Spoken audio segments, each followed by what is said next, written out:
এমন মজাদার সুস্বাদু চিংড়ি পোলাও একবার খাইলে বারবার খাইতে মন যায়। তো হ্যালো গাইস, আসসালামু আলাইকুম, সবাই কেমন আছেন?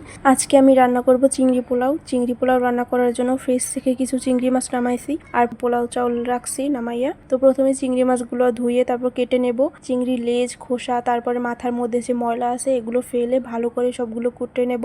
বাসায় যদি মেহমান আসে তখন যদি চিংড়ি মাছ রান্না করা হয় তো তখন আমি এই চিংড়ি মাছের লেজটা এটা রাখা দিই, কারণ এই লেজটা রাখলে দেখতে ভালো লাগে চিংড়ি মাছগুলো। কিন্তু আমরা যেহেতু এই চিংড়ি পোলাওটা ঘরোয়া ভাবে রান্না করব, তাই চিংড়ি মাছের লেজগুলো রাখবো না, এগুলো কেটে ফেলবো। আগে আমি একদমই চিংড়ি মাছ কুটতে পারতাম না, কিন্তু এই মাছ কাটা একদমই সহজ। আমার একটা দাদি চিংড়ি মাছ কাটা শিখাই দিছিল, তো এখন আমি মশলা দিলে খুব ভালোভাবে চিংড়ি মাছ কাটতে পারি, অন্য মাছও কাটতে পারি।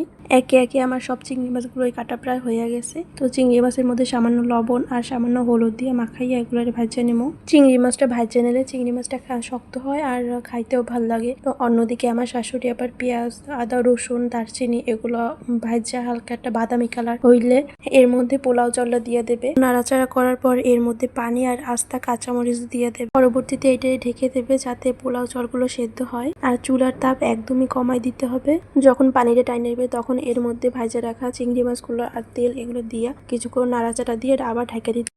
পানিটা যখন একদম টাইনে এসে চিংড়ি মাছ আর পোলাওটা যখন একসাথে মিশে গেছে তখন এটার সুন্দর একটা কালার আসছে, খাওয়ার জন্য একদমই প্রস্তুত। আমার শাশুড়ি আম্মু আর ননদ চিংড়ি পোলাও নিয়ে খাইয়া ফেলতেছে, আর আমি আবার একটু চিংড়ি পোলাওটা ভালোভাবে সাজাইয়ে প্লেটিং করে তারপরে খাইলাম।